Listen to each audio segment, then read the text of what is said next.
Hi everyone.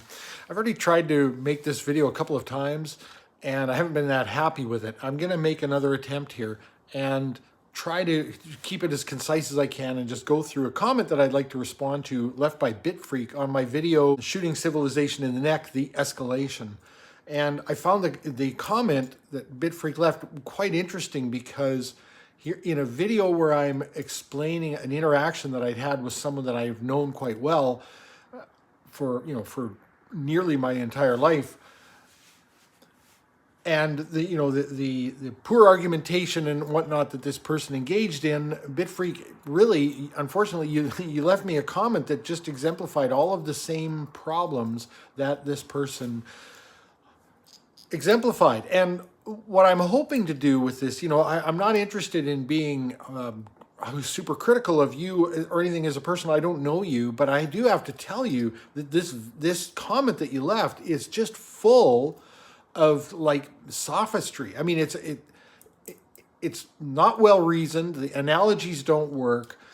You're engaging in a lot of I would say deceptive language, really. I mean, I don't know what else to call it. I'm sure there's probably a better word than that. But when you're making things up in order to make false equivalencies and things like that, I don't know what else to call it. And so I think I'm just going to try to go through it piece by piece, break it down, and show you where I think you've gone wrong and give you an opportunity, hopefully, to see that and to see where a lot of this stuff doesn't make sense, and also kind of show you where you leave people no alternative.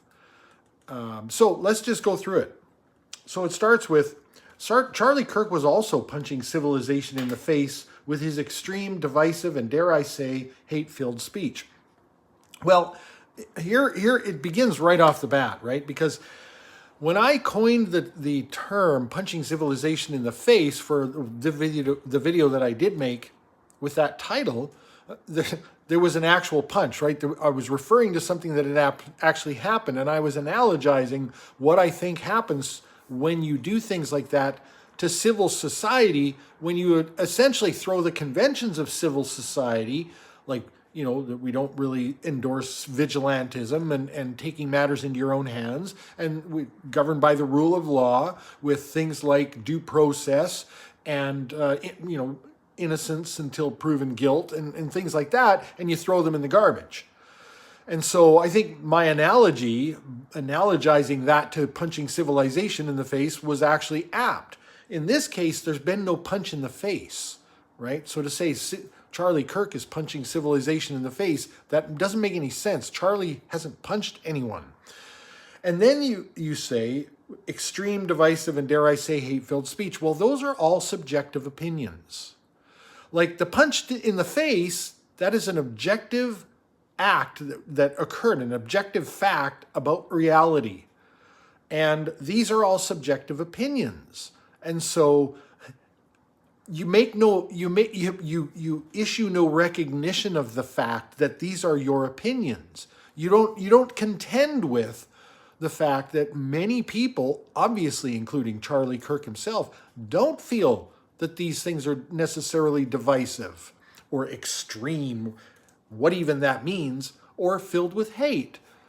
I don't think you could observe even or demonstrate that Charlie Kirk issued the statements and engaged in the arguments that he did filled with hate, that he was inspired by hate.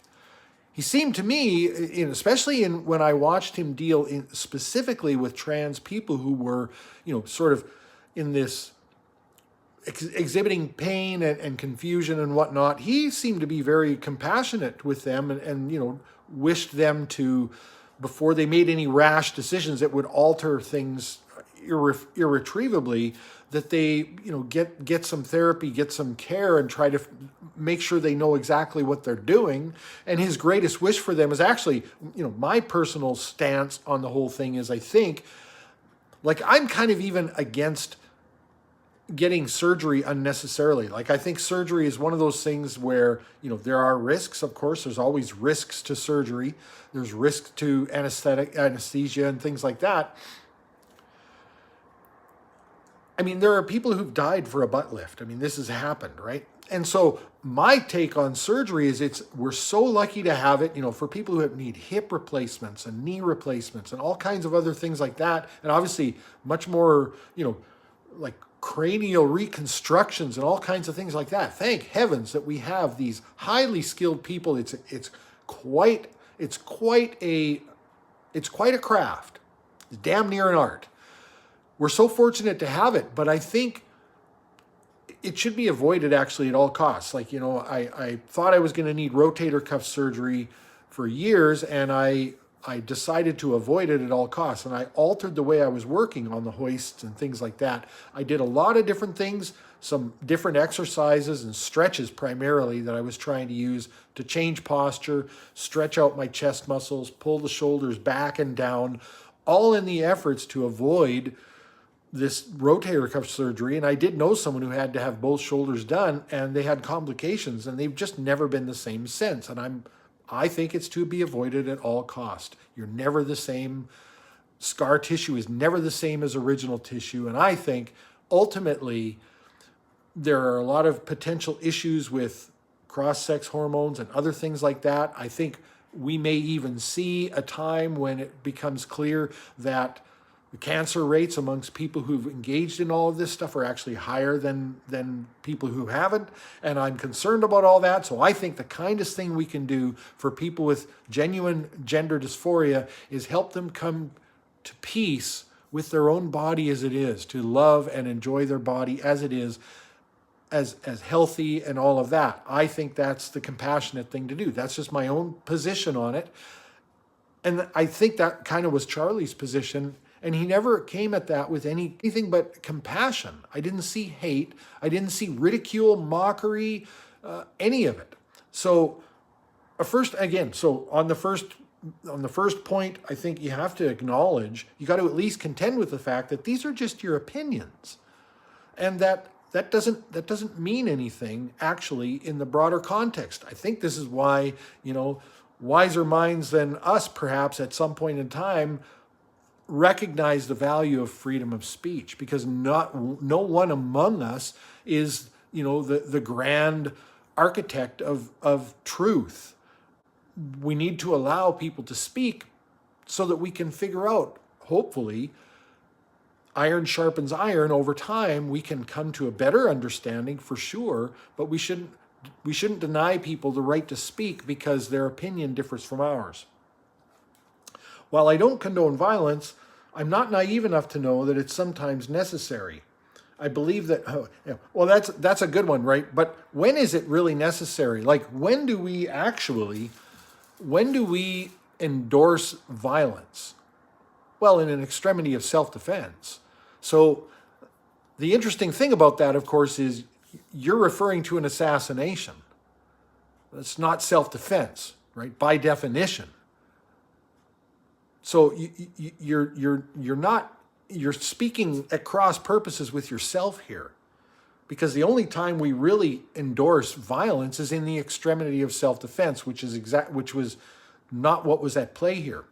So I think you'd have been better off to think deeply about these things before you put them down in a text comment, because they're just an example of very, very non-rigorous thinking. I believe that Kirk threw many boomerangs of violence into the world, and what happened was that one returned. That one is a killer, that sentence.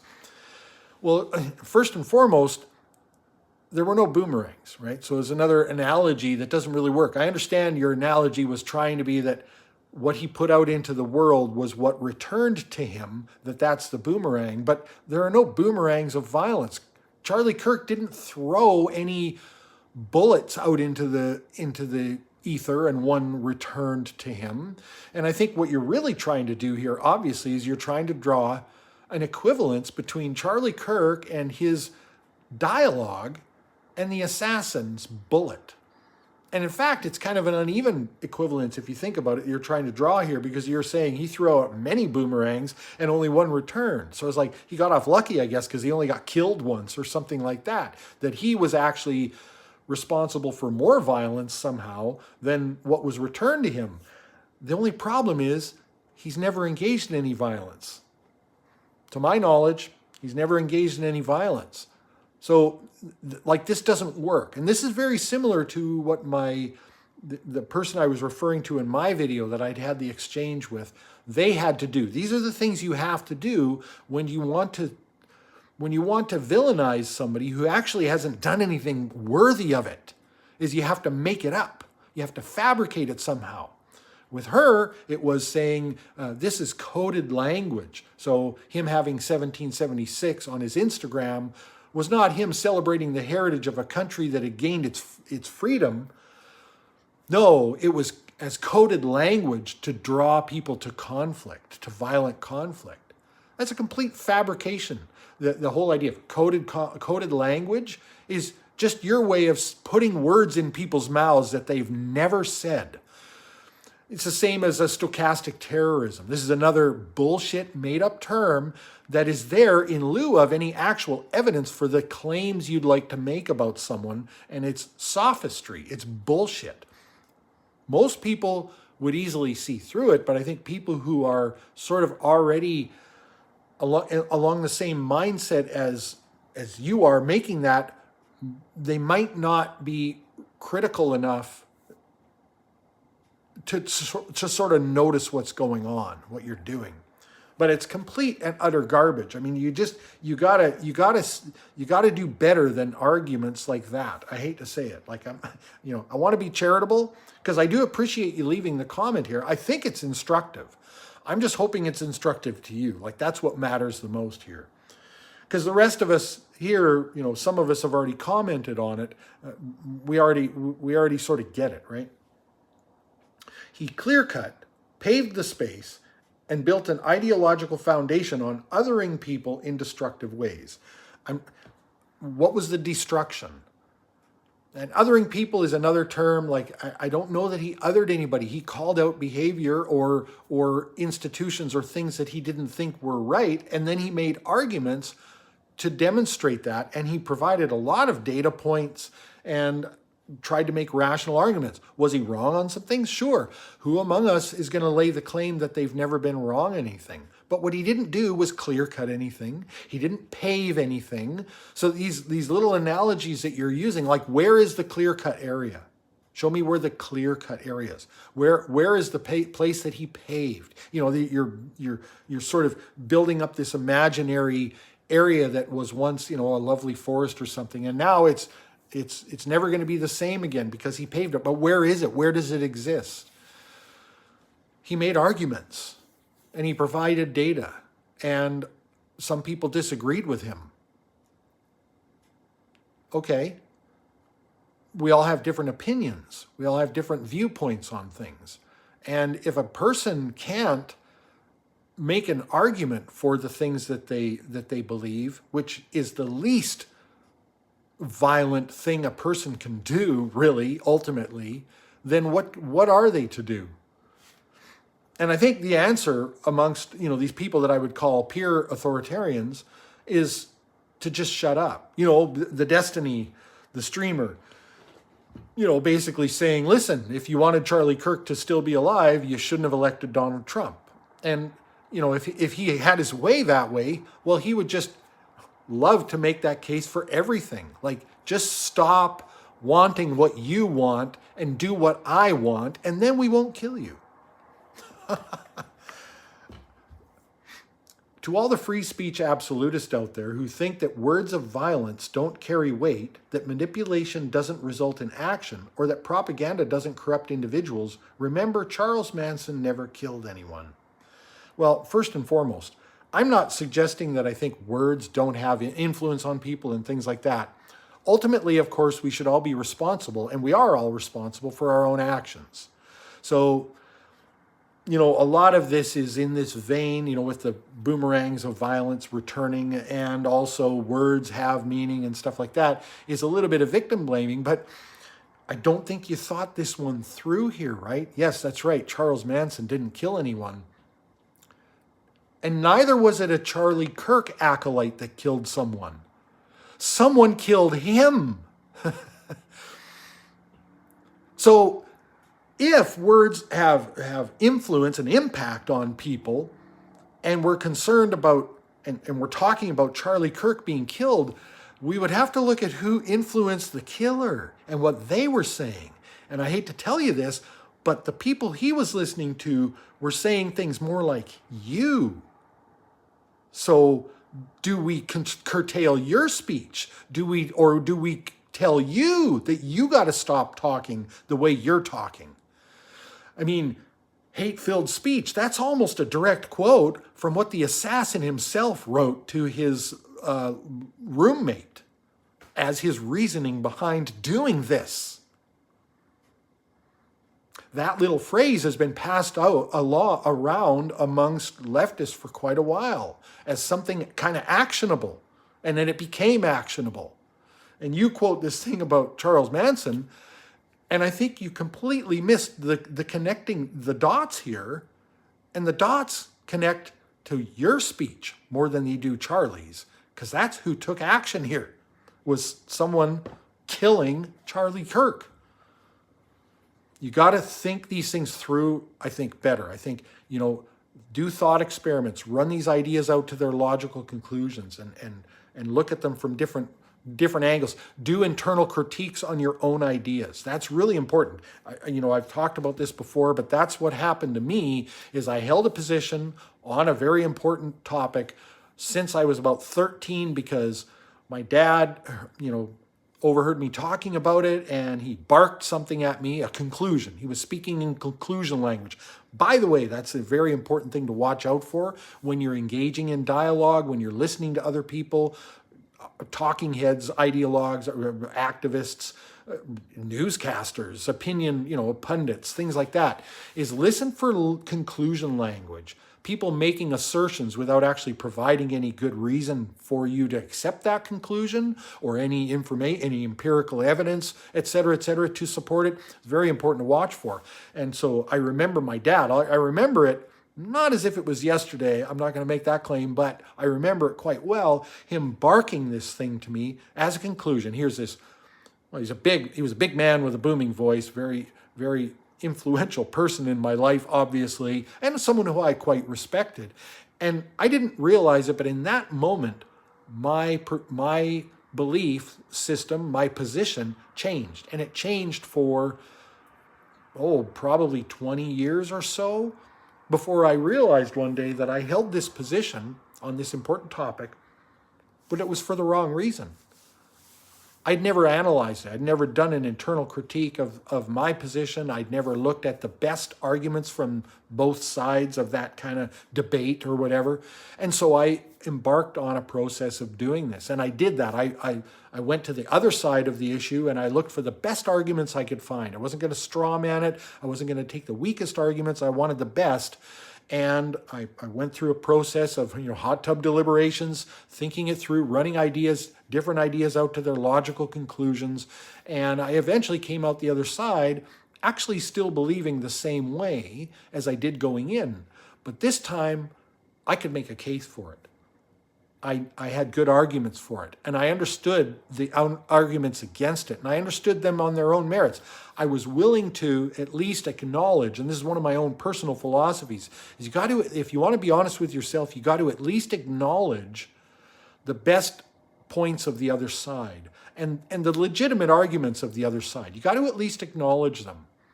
Otherwise, you're just not being honest with yourself. And I see people not doing this all the time, especially with the man on the street interviews, where somebody will come and stick a microphone in someone's face and they'll ask them a few questions about maybe a sign they're holding, a billboard, or a chant that they're, protest that they're at, or something like that.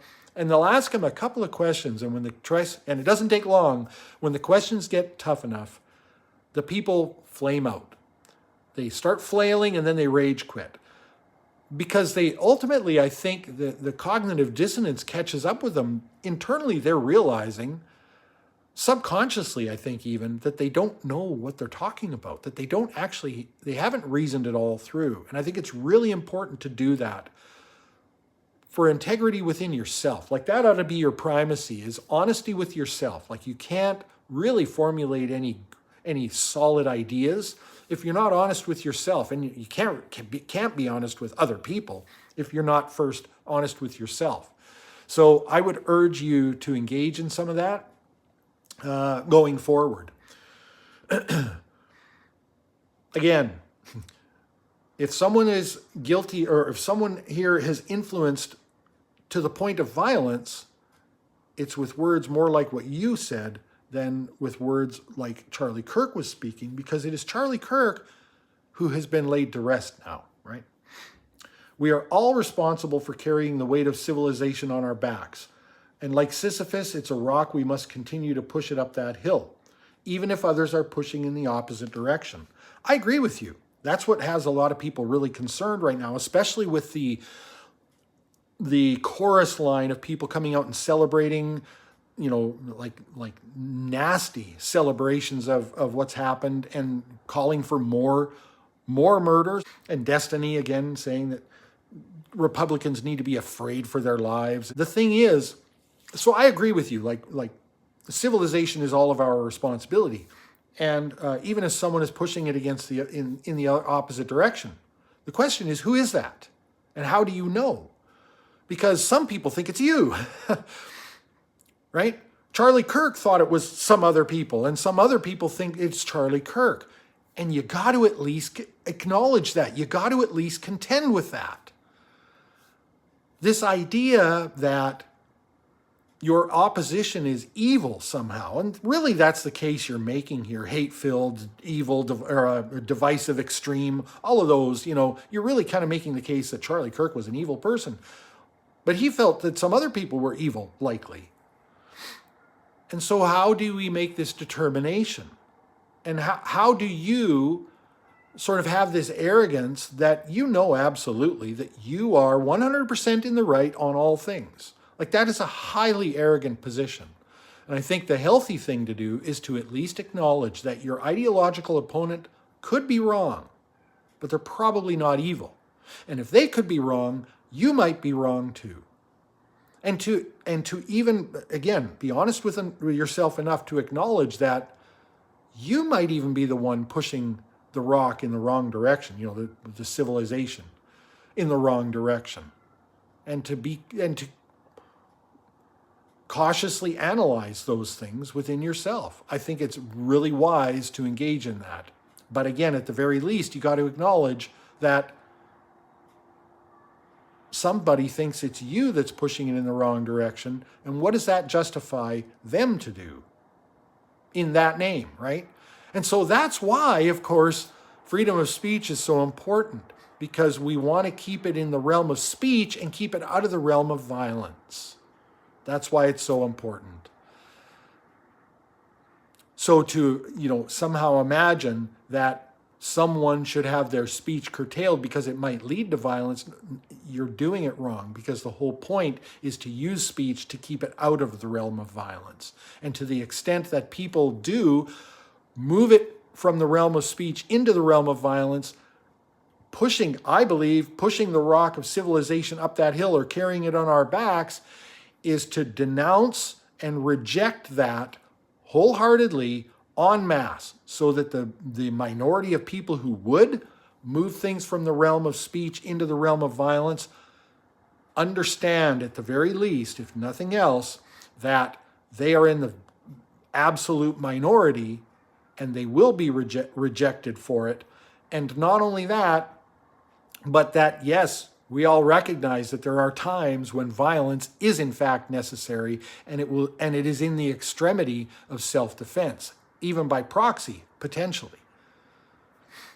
I'll get to the last point. I got to let my cat in. She's crying at the door. All right, last point.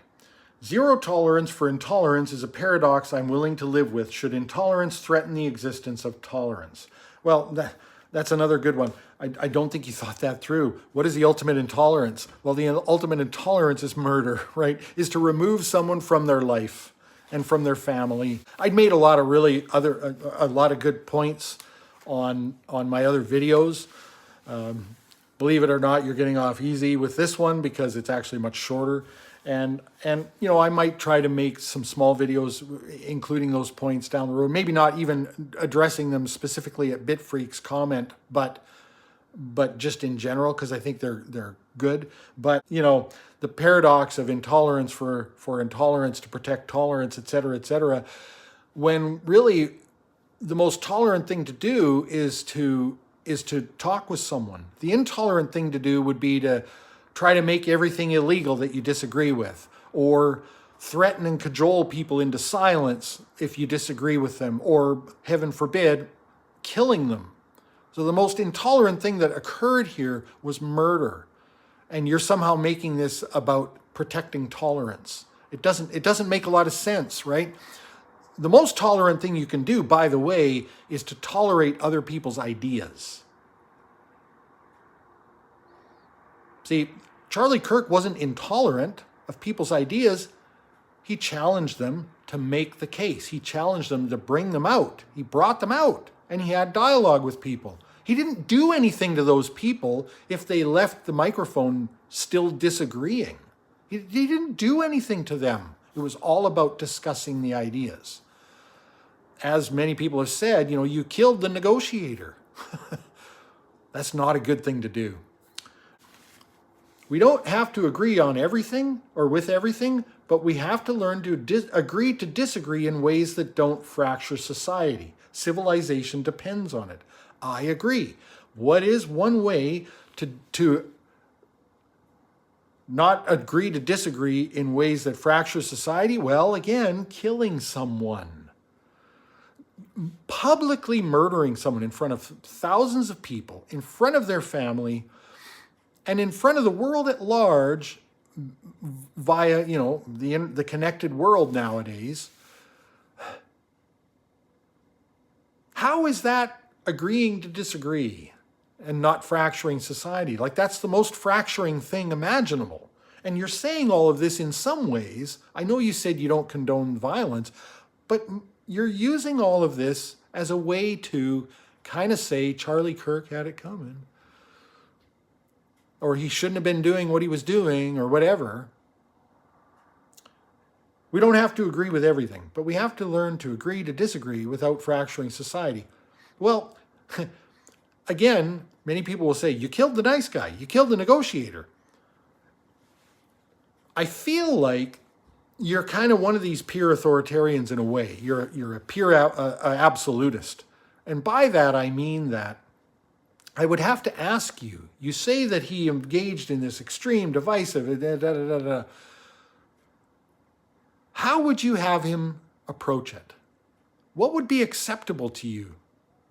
And really, ultimately, I can't imagine, given the way he did approach it, given his methodology of talking with people, openly, honestly, bringing ideas to the table, wishing people well, ultimately. He was never really that mean-spirited, even with people who were pretty nasty to him.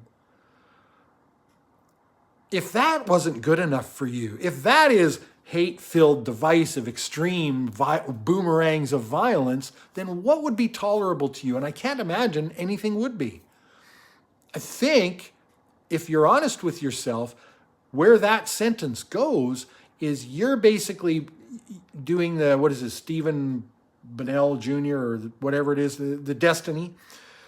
I think if you're honest with yourself, you'll admit that you're basically going down that path. You're basically saying, listen, if you don't want us to kill you, shut up.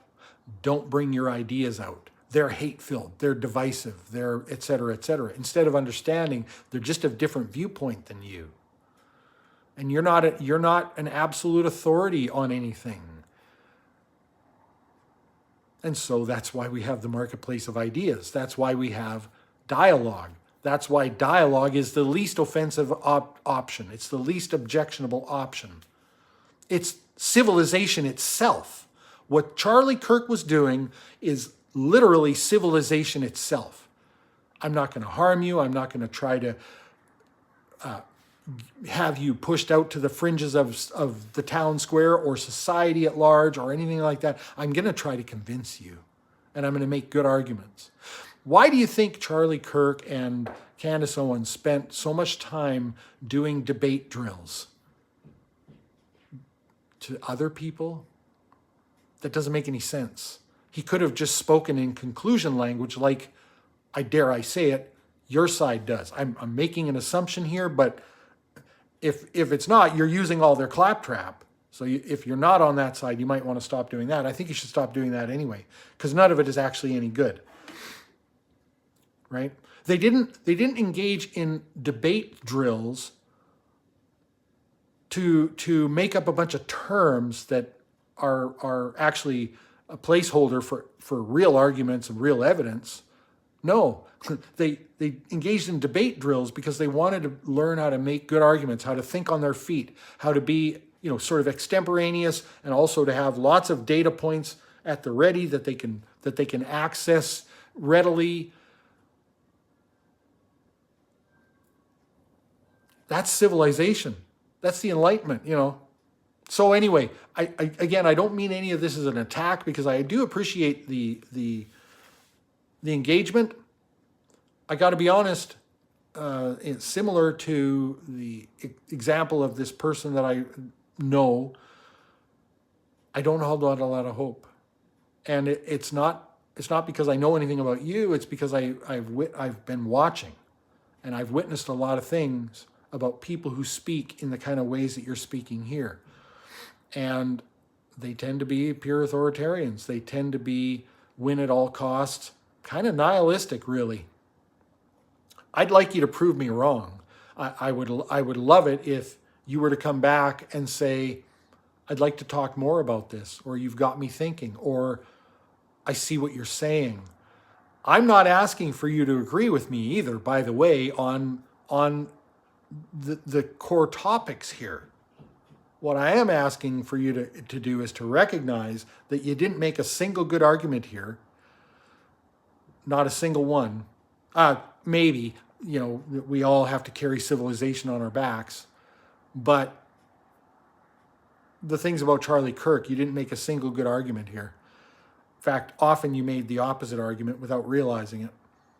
So I'm hoping you'll prove me wrong and not just flame out and rage quit. Let me know what you think. Please do. I would love to hear it. I'd love to engage more with you. If you're interested. Take care.